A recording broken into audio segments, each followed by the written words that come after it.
दोस्तों नमस्कार, बहुत स्वागत आपका चौकस भारत में। मैं आपका दोस्त ब्रजेंद्र। वो कहते हैं ना कि राजनीति जो है वो अप्रत्याशित घटनाओं को समेट कर रखता है। राजनीति में हमेशा कब क्या होगा इसकी जो ऊहापोह है वो बनी रहती है। दरअसल ये बात हम इसलिए कह रहे हैं कि कल ही नीतीश कुमार ग्रुप 20 के शिखर सम्मेलन के भोज से पटना वापस लौटे हैं और आने के बाद जिस तरह के वो सुर तैयार कर रहे हैं, जिस तरह की वो अच्छाइयों का बखान कर रहे हैं, वो मायने रखता है कुछ सकारात्मक सोच रखने के लिए। दरअसल ये भी कयास लगाया जा रहा है, या यूँ कहें कि जो सोचने का जो बाज़ार है वो इतना गर्म हो रहा है कि अब फिर से ये महसूस होने लगा है लोगों को कि हो सकता है नीतीश कुमार इस बार फिर कोई न कोई मंत्र लेकर दिल्ली से वापस लौटे हैं। चलिए, क्या कुछ बातें हैं इसके पीछे, बहुत सारी ऐसी बातें हैं जिसकी हम अब चर्चा करने जा रहे हैं। और आज मेरे साथ चर्चा करने के लिए लोजपा रामविलास के मुख्य प्रवक्ता हैं राजेश भट्ट जी। इन्हीं से हम बातचीत करते हैं। अनिश्चितता भरी इस राजनीतिक गलियारे में जो माहौल अब बन रहा है, हालांकि नीतीश कुमार जी का जो पहले का जो भूतकाल में जो बीता है, घटनाएं अगर देखें हम, तो उन घटनाओं पर ये सोचने को मजबूर करता है ये घटनाएं कि भाई कभी भी ये कुछ भी कर सकते हैं, ये चमत्कारी पुरुष हैं, कुछ भी कर सकते हैं। तो अब क्या लगता है, क्योंकि आकर के जितनी अच्छाइयों का बखान कर रहे हैं, वो बता रहे हैं कि सबसे मिला मैंने, देश विदेश के लोगों से मिला है। हालांकि एक बिहार का काउंटर भी वहाँ पे लगा था, बिहारी जो अच्छी अच्छी चीज़ें हैं, डिश हैं, कपड़े हैं, हैंडीक्राफ्ट हैं, उसमें भी उन्होंने शिरकत किया और सबसे मुलाकात भी हुई। और जिस तरह से उनके चेहरे पर मुस्कान था मीडिया से मुखातिब होते समय, वो बड़ा ही अचरज में डालने वाला था। क्या लग रहा है आपको? अच्छा, ये मैं आपसे पूछ रहा हूँ, नीतीश कुमार जी अगर कोई नकारात्मक भी चर्चा करेंगे G20 से लौटने के बाद, तो मैं समझता हूँ कि विश्व समुदाय के साथ देश की जनता का भी कोप भाजन का शिकार बनेंगे। कहने का मतलब है कि वो नकारात्मक क्या बात करेंगे। विश्व की जानी मानी हस्तियां, कई शक्तिशाली देशों के राष्ट्राध्यक्ष जब भारत की भूमि पर आए और सबने यह स्वीकार किया कि देश के यशस्वी प्रधानमंत्री नरेंद्र मोदी का जो नेतृत्व है वो अपने आप में अनूठा है, अकल्पनीय है, जिस मेहमान नवाजी को महसूस करते हुए लोगों ने अपने अपने वतन को लौटा है, आज भी मैं समझता हूं कि अपने देश में भी जाकर वो एक नया अनुभूति महसूस कर रहे होंगे, कोई दिवा स्वप्न की तरह देख रहे होंगे। पूरे देश में क्या उत्साह था, आप देख रहे होंगे G20 की बैठक को लेकर। पूरा देश एकाग्रचित हो गया था। G20 की जो छटा थी वो देखते बन रही थी, चाहे किसी भी मायने में।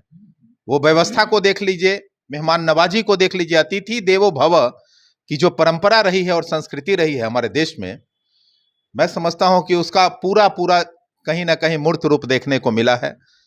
और ये एक अनुकरणीय विषय है कि कई राष्ट्राध्यक्षों ने अपने अपने शक्तिशाली परचम के बावजूद भी काफी साधारण व्यक्तित्व का परिचय दिया। जैसे ऋषि सुनक आए थे।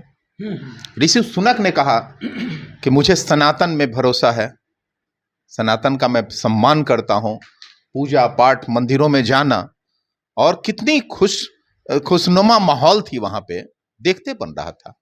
तो अब बताइए कि वहां से लौटने वाला कोई भी व्यक्ति अगर उस आयोजन की चर्चा नकारात्मक रूप में करेगा, मैं समझता हूं कि लोगों का विश्वास खो देगा। और कौन सी चर्चा नकारात्मक करेगा कोई?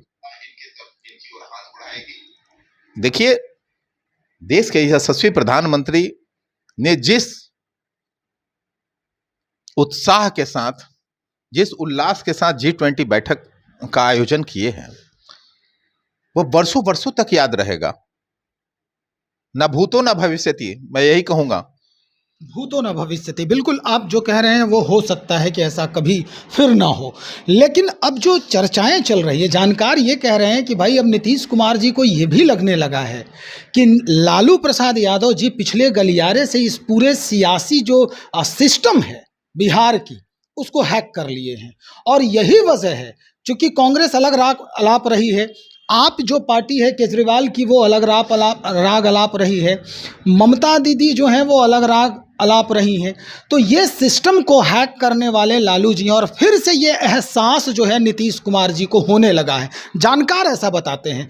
आपके पार्टी में इसके लिए क्या चर्चा है? चिराग पासवान जी क्या सोचते हैं इसको लेकर? देखिए, हम लोग ऐसे चीज़ों का कोई संज्ञान नहीं लेते हैं। इसलिए नहीं लेते हैं कि नीतीश जी का जो व्यक्तित्व है वो अविश्वसनीयता का प्रतिमूर्ति के रूप में देखे जा रहे हैं। अब लोगों का भरोसा खो चुके हैं। अच्छा। तमाम बिहारवासी जो है उनसे बिल्कुल क्षुब्ध हैं, क्योंकि बिहार में उनके गलत नीतियों के कारण जो बिहार की बदहाली और बर्बादी हुई है उसको कोई कतई भूल नहीं सकता है। अब बिहार जो है नीतीश मुक्त चाहता है। बिहारवासी, तमाम बिहारवासियों ने यह संकल्प ले लिया है कि अब नीतीश कुमार मुक्त जो है बिहार बनाना है, और इसको और भी हम लोगों ने मजबूत करने का संकल्प लिया है। कल हमारी पार्टी का संकल्प यात्रा भी निकलने वाला है। हमारे प्रदेश कार्यालय से माननीय प्रदेश अध्यक्ष आदरणीय श्री राजू तिवारी जी के नेतृत्व में संकल्प यात्रा निकलेगा, जो तमाम बिहार के जिलों में जाएगा, और उनके नेतृत्व में तमाम प्रकोष्ठों के अध्यक्ष भी मौजूद होंगे। ये संकल्प यात्रा जो है, संकल्प किसके लिए? नीतीश जी को बिहार से विदा करने के लिए? बिल्कुल बिल्कुल बिल्कुल, संकल्प यात्रा यही है कि नीतीश मुक्त बिहार की परिकल्पना। नीतीश मुक्त बिहार कैसे बने, लोगों को नीतीश जी की खामियों को गिनाना, बताना, और बिहार की जो बदहाली का जिम्मेवार है उनको लोगों के सामने उजागर करना। चलिए, एक सवाल और मेरे जहन में है। अगर बात बन जाती है, जिस तरह के मुखर होकर, खुश होकर चर्चा कर रहे हैं नीतीश कुमार जी उस बैठक की, उस भोज की, अगर एनडीए में फिर से उनकी एंट्री हो जाती है, क्योंकि राजनीति है, राजनीति में कब क्या हो ये कहा नहीं जा सकता है। जो पराये हैं वो अपने हो जाते हैं, अपने कब पराये हो जाते हैं ये असंभावनाएं निरंतर बनी रहती हैं। अगर एनडीए में नीतीश कुमार जी फिर से एंट्री लेते हैं, फिर से उनकी वापसी होती है, कहा जाएगा कि भाई शाम का भूला, सुबह का भूला शाम को घर आ गया, इस बात को लेकर के बात को तोप दी जाएगी, ख़त्म कर दिया जाएगा। तब जो है चिराग पासवान चूँकि हमेशा खड़ा होते हैं इनके अगेंस्ट में कि जहाँ पर नीतीश और चाचा होंगे, चाचा मतलब पशुपति पारस जी को लेकर के, वो उस जगह पे जाना। हालांकि चाचा को तो स्वीकार कर लिया है इन्होंने, अब नीतीश जी की बारी है। अगर एनडीए में आते हैं तो क्या चिराग पासवान एनडीए से बाहर होंगे? पहली बात है कि देश के गृह मंत्री माननीय अमित शाह जी ने कहा है कि एनडीए का रास्ता हमेशा हमेशा के लिए जो है नीतीश कुमार जी के लिए बंद है, तो यह कदापि संभव नहीं है। दूसरी बात कहना चाहूँगा कि I.N.D.I.A. का प्रधानमंत्री कौन होगा? भाई, संयोजक, प्रधानमंत्री जो दिवा स्वप्न देख रहे हैं नीतीश कुमार जी, उन दिवा स्वप्नों का क्या होगा? अभी तो खुशफहमी के शिकार हैं। लगातार कभी दिल्ली, कभी बेंगलोर, कभी मुंबई की यात्रा कर रहे हैं, देखे होंगे आप। लगातार बेचारे अपने कार्यकर्ताओं से, अपने नेताओं से बुलवाते रहते हैं कि देश का प्रधानमंत्री कैसा हो, नीतीश कुमार जैसा हो। आप भी देखते होंगे। तो अभी देखिए, इस खुशफहमी में जी रहे हैं नीतीश कुमार जी। हालांकि ऐसा कुछ होने नहीं जा रहा है। 24 में प्रधानमंत्री का वैकेंसी ही नहीं है। देश के यशस्वी प्रधानमंत्री आदरणीय नरेंद्र मोदी के नेतृत्व में पूरा देश आगे बढ़ेगा और देश बहुत तेजी से विकसित भारत की ओर बढ़ रहा है।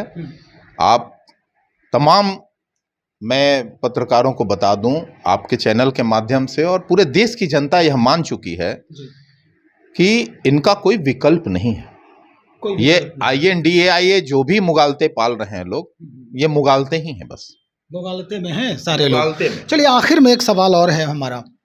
नीतीश जी को अब ये मान लेना चाहिए, चूंकि पहले ही अनाउंस कर चुके हैं ये कि तेजस्वी के ही मार्गदर्शन में चुनाव लड़ेंगे अब विधानसभा की, तो बिहार की गद्दी भी इनके हाथ से गई। उधर भी जो स्थिति बनी हुई है प्रधानमंत्री के चेहरा को लेकर, संयोजक के चेहरा को लेकर, और तीसरी बात ये जो जानकार कह रहे हैं कि भाई लालू प्रसाद यादव जी जो है इस पूरे सियासी महकमे को पिछली वाली दरवाजे से हैक कर चुके हैं। तो क्या ये माना जाए, राजेश भट्ट जी आपसे बस ये आखिरी सवाल है, क्या ये माना जाए कि नीतीश जी के लिए अब वही बात हो गई कि न खुदा ही मिला न बिसारे सनम? बिल्कुल। देखिए, अब उन्होंने संयोजक बनने की बात कही थी जी। आदरणीय लालू जी ने अपने अनुभव के आधार पर पहले ही कह दिया कि भाई संयोजक कई लोग बनाए जाएंगे, क्षेत्रवार संयोजक होंगे, कई दलों के लोग संयोजक बनाए जाएंगे। तो संयोजक से लगभग संयोजक के रेस से बाहर हो गए हैं। प्रधानमंत्री की जब चर्चा हुई तो उन्होंने पूरे बाराती का दूल्हा किसे कहा है वो आप समझ सकते हैं। अच्छा, नीतीश कुमार जी इधर कह दिए हैं कि अगला जो नेता होगा बिहार में वो तेजस्वी जी होंगे। तो आप समझ सकते हैं कि नीतीश कुमार जी के लिए क्या जगह रिक्त बच गया है। अरे देखिए, अब वैसे भी उनके भूलने की बीमारी बहुत तेज हो गई है, उन्हें कुछ याद वाद नहीं रहता है। सुबह क्या कहते हैं, शाम को क्या कहते हैं, उन्हें भी याद नहीं रहता है। मतलब ये भी हो सकता है कि इस बीमारी की वजह से फिर से वो सत्तासीन हो जाए। खुद ही उनको संन्यास ले लेना चाहिए। अच्छा, अरे बिहार को कम से कम बख्श दीजिए नीतीश कुमार जी। यह बिहार आपसे नहीं संभल रहा है, आप देश की क्या बात करेंगे? जिससे बिहार नहीं संभल रहा है वो देश कैसे संभालेगा?